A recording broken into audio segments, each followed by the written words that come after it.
Berikut adalah ALP Past Future Art Sport Management. Selama 1 semester, saya mempelajari mengenai manajemen. Manajemen adalah suatu proses perencanaan, pengorganisasian, pengkoordinasian, dan pengendalian sumber daya untuk mencapai tujuan secara efektif dan efisien. Manajemen melibatkan berbagai kegiatan termasuk pengambilan keputusan, perencanaan strategis, perancangan struktur organisasi, pengolahan sumber daya manusia, dan evaluasi kinerja. Sejarah manajemen, yang pertama ada pendekatan klasik abad 19 hingga awal abad 20.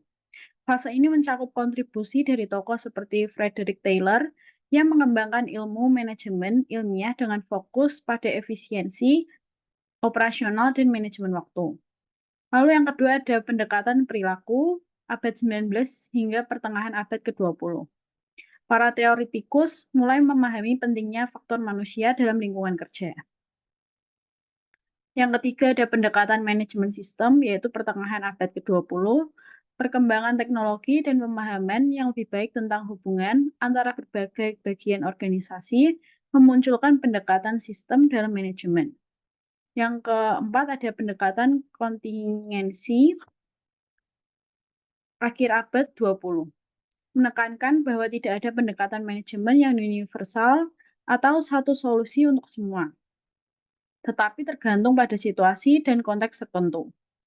Yang terakhir ada pendekatan manajemen modern, akhir abad ke-20 hingga sekarang, yaitu munculnya pendekatan seperti manajemen kualitas total, manajemen berbasis nilai, dan manajemen strategis. Untuk masa populer manajemen, ada yang pertama pendekatan klasik, yaitu dipengaruhi oleh ilmu manajemen ilmiah Frederick Taylor yang menekankan efisiensi kerja. Yang kedua ada pendekatan perilaku, munculnya studi Hawthorne yang menyoroti peran faktor manusia dan motivasi dalam produktivitas.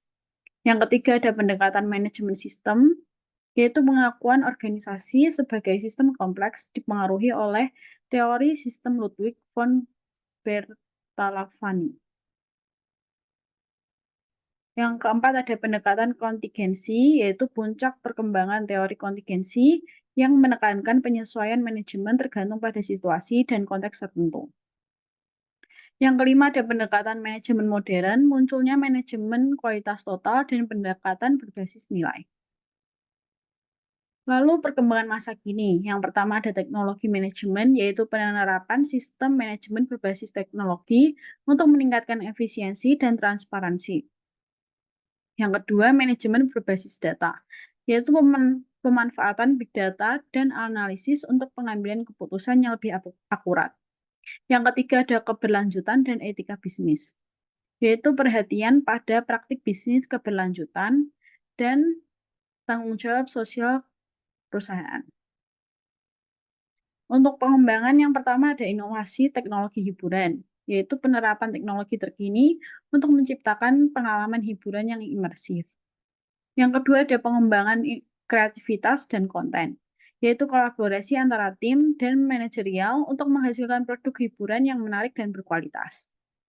Yang ketiga ada pelatihan profesional di industri hiburan, yaitu program pelatihan khusus untuk para manajer entertainment. Yang keempat ada kolaborasi dan tim kreatif, yaitu peningkatan kerjasama antara tim kreatif dan manajerial untuk memastikan harmonisasi antara visi artistik dan tujuan bisnis.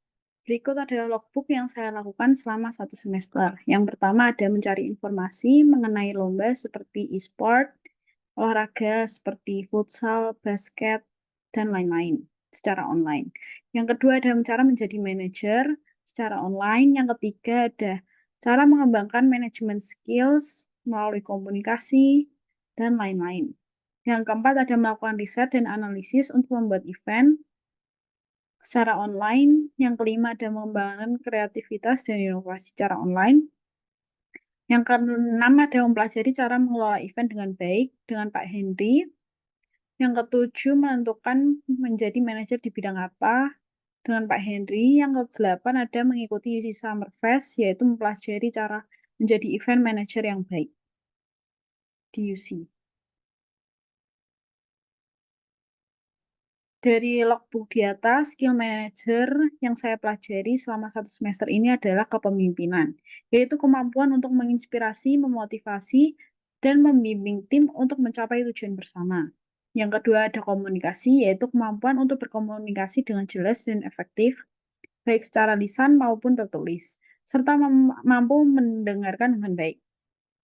Yang ketiga ada pengambilan keputusan, yaitu kemampuan untuk membuat keputusan yang tepat dengan menggunakan data dan informasi yang tersedia. Yang keempat ada manajemen waktu, yaitu kemampuan untuk mengelola waktu secara efisien, menetapkan prioritas, dan mengalokasikan waktu dengan bijak. Yang terakhir ada keterampilan interpersonal, yaitu kemampuan untuk berinteraksi dan bekerja sama dengan orang lain, baik termasuk kemampuan untuk menyelesaikan konflik dan membangun hubungan yang kuat.